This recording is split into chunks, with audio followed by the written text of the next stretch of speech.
I would like to know when you're in that moment failing and you have to keep going, what do you say to yourself? What if?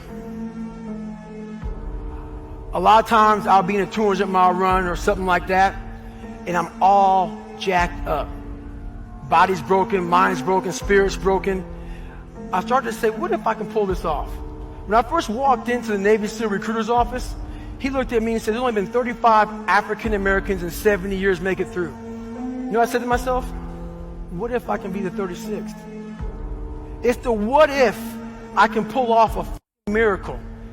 What if I can become someone that no one thinks I can be? And just me talking about that, I have the hair going up on my arms because it makes me just like, what if?